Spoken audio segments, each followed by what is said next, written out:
आजोबांच्या गोष्टीच्या 13व्या सीझनमध्ये तुम्हा सर्वांचे स्वागत। आजपासून आपण श्री गुरु चरित्रातील अद्भुत कथांचा प्रवास सुरू करत आहोत। नामधारकांनी विचारलेल्या प्रश्नावर सिद्ध मुनींनी श्री नृसिंह सरस्वतींच्या अवताराची कथा कशी सांगितली तेच आज आपण पाहणार आहोत। आजोबा, श्रीपाद श्री वल्लभ स्वामींनी तर अवतार संपवला होता, मग दत्तगुरु पुन्हा कोणाच्या रूपात आले आणि काय लिहिलंय या 11व्या अध्यायात? श्री गुरुचरित्र अध्याय 11 श्री नृसिंह सरस्वती जन्म। बाळा, श्री गुरु चरित्राच्या 8व्या अध्यायात आपण पाहिलं होतं की एक मतिमंद मुलगा श्री गुरु कृपेने विद्वान झाला। श्रीपाद यांनी त्या मुलाच्या आईला शनी प्रदोष व्रत करण्यास सांगितले। त्याप्रमाणे त्या आईने आयुष्यभर शनी प्रदोष व्रत केले। पुढे तिच्या मृत्यूनंतर तिचा पुनर्जन्म कारंजा नगरात वाजसनीय ह्या शाखेसीर एका ब्राह्मणाची कन्या अंबा भवानी म्हणून जन्माला आली। बाळा, कारंजा नगरीत अंबा भवानीचा विवाह माधव नावाच्या शिवभक्त ब्राह्मणाशी झाला। हे दाम्पत्य अत्यंत सात्विक आणि ईश्वर भक्त होते। ते दोघेही प्रदोष पूजन करत असत। आपल्याला दत्तगुरूं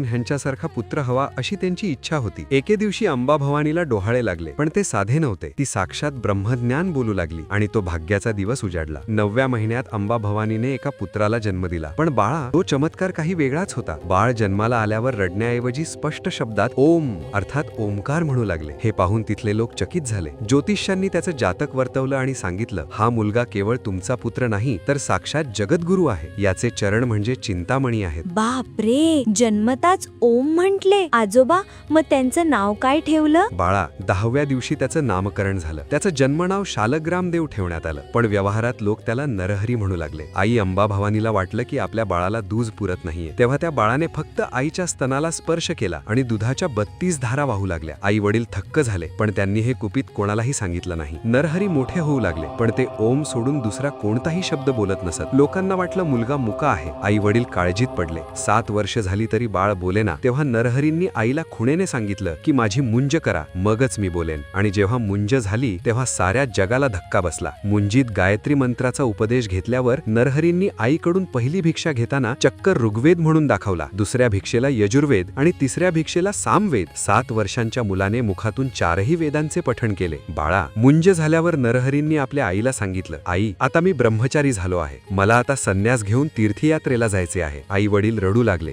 आई बेशुद्ध पडली। तेव्हा नरहरींनी आपल्या आईला शांत करण्यासाठी एक असं गुपित दाखवलं ज्यामुळे तिला त्यांच्या खऱ्या रूपाची ओळख झाली। पण ते गुपित काय होतं हे आपण उद्याच्या भागात पाहूया। नरहरींच्या रूपाने दत्त तत्व पृथ्वीवर अवतरले होते, पण आईचा निरोप घेऊन संन्यासाला जाणं इतकं सोपं नव्हतं। उद्या पाहूया भाग 2, आईचा निरोप आणि संन्यासाची दीक्षा। आजोबांच्या गोष्टी सीझन 13 मध्ये। श्री गुरुदेव दत्त।